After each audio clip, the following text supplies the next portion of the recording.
The volleyball team opens Big Ten play with a pair of road matches this week. First playing at #1 Penn State on Wednesday at 6 p.m., then taking on #13 Ohio State in Columbus on Sunday at 1 p.m. Wednesday's match at Penn State will be televised by BTN. Head coach Kelly Sheffield is here. We'll have some opening comments, then take questions. Thanks, Brian. Coming off a 2-1 weekend,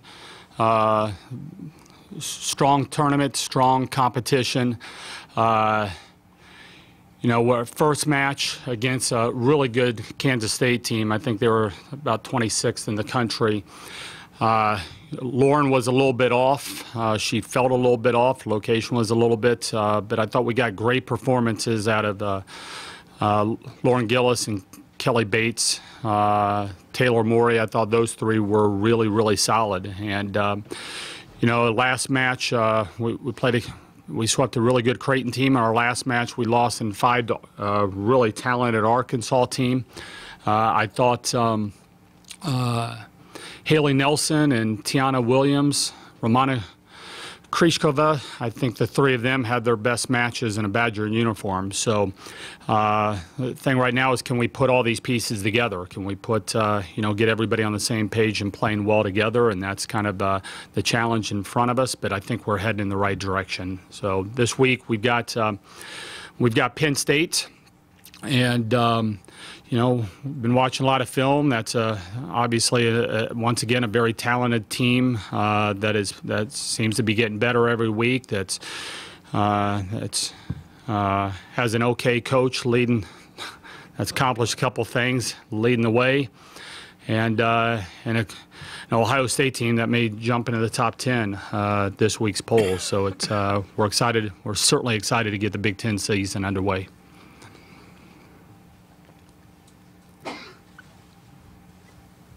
Is it a typical Penn State kind of team? All Americans, tall, big hitters? Gnarly, yes. Yeah, it's yeah. I mean, their pins are probably better than anybody else in the country. I mean, their lefts and their rights are crazy talented, and they've got a sophomore middle that is just wicked and nasty. They've got a new setter, and I think she's getting a little bit more comfortable, a new libero. But the talent's still there. They're very well trained. It's a typical Penn State team, meaning very, very good. Yeah. Dennis. You mentioned the new setter. Micah Hancock was one of the dominant players. Who? Lefty. And you got an eyeful of her over the last couple of years. Yeah. How different are they without her?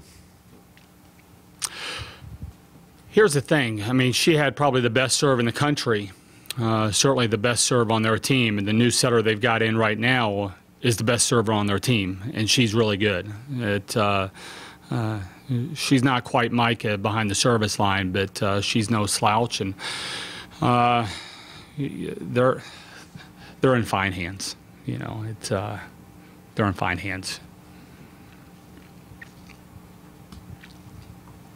You tried Bates on the right side Friday night. Mm-hmm. Is that something that you plan to bring around again, or was it just to take a look at? Where do you see that shaking out? That's a good question. I'm going to withhold that, because if there's a little bit of intrigue, maybe we get another 50 fans that come out there just to see what position Bates is going to play. Anything we can do from a marketing standpoint, we're excited about.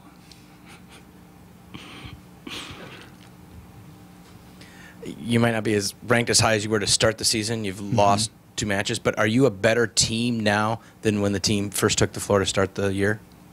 It's a good question. Absolutely. I mean, preseason rankings those are so much about the previous season. You see that in every sport, and we understand why you have it. It gives people something to talk about and generates some interest, and that's great. But I couldn't even tell you what we were ranked coming out of the gate.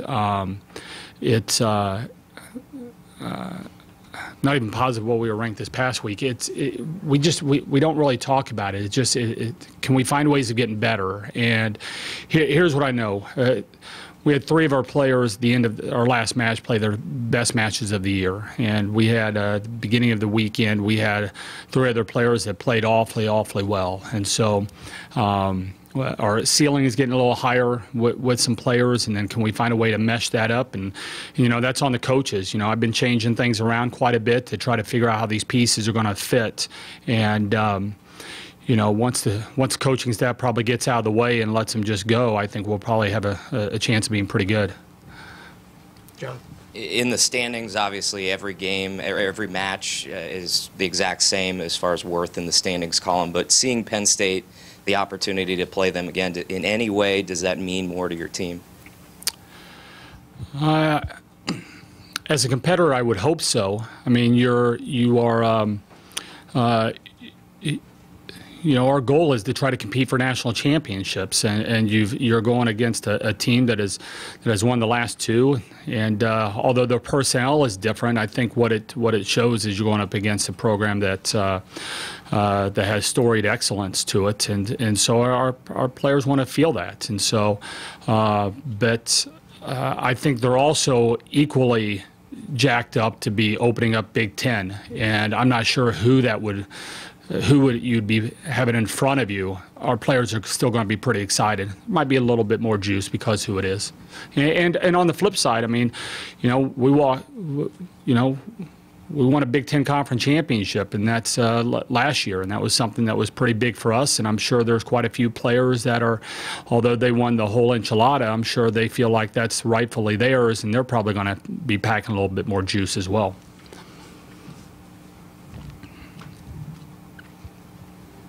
You just look at the Big Ten Conference this year, always good in volleyball, but does it seem like top to bottom, it's one of the stronger ones that you've seen in a while?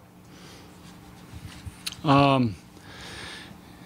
mean, I haven't really been around that long. I'm still kind of a newbie myself, but the coaches that have been around for a while, they all talk about this has got to be as deep as it's ever been. The funny thing is I heard that a couple years ago as well, but it's hard to put your finger on too many teams that aren't better than what they've been last year or the year before. Almost everybody seems like they're better. This conference returns a lot of talent, and it's a lot of coaches that have been here as well. You don't have any turnover, and so you've got some people with some familiarity. Brian? Kelly, wouldn't you rather play Penn State twice a year as opposed to only once? In regular season. Yeah, love playing against great competition. So yeah, I mean, I don't sit there and waste a whole lot of energy on. I mean, we're having great discussions. I'm sure most of the sports are of how the scheduling is going to work out. It's just there's so many teams, and you got 14-team conference, and you're trying to figure out a way to get 20 matches in.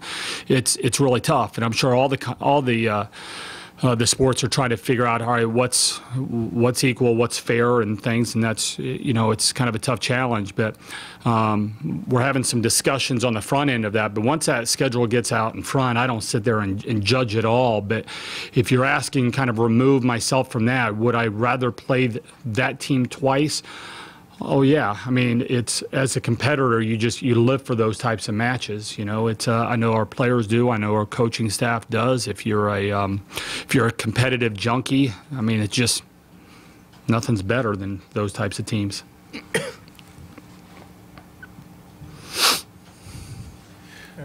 Penn State beats a lot of people. Obviously, that kind of goes without saying. But Yeah. When you go over the last few years and they beat you this time and that time and the other time, how do you kind of like keep making adjustments as a coach? Where is it almost like a recipe where you add a little of this and hope it works, and add a little of that and hope it works? Or how do you keep making adjustments against a team like this? First of all, I really appreciate the emphasis on they beat you this time and then this time and then this time. And I thought you were going to go down and add that for every single time we've lost to them. We would have been here for a while. It's different personnel a little bit, and their games are expanding. We've got some different personnel, but to me, it's one of the fun thing about watching the amount of film that we do is that, the first time that you watch somebody, and it's almost everybody, you sit there and say, man, we're just going to get clobbered by this team. This team is so filthy, and the more you watch them, you start seeing, all right, maybe we can do this, or maybe this is what they're trying to do, and you start figuring things out a little bit, and that process is really, really enjoyable. And so we go into every match believing that there's a way to win, and we go into every match believing that we can win. And so it doesn't matter if it's them or whoever else. But yeah, there is a little bit of an element. I mean, we've gone back and watched the matches we played against them last year as well. And all right, what are they trying to do? And you try to study that. And but at the end of the day, you probably have way more information than what you need. And how do you get rid of the fluff and just get to the essence of it, and then let the kids go out there and ball? Anything else for Coach? All right. Thanks, guys. Kelly.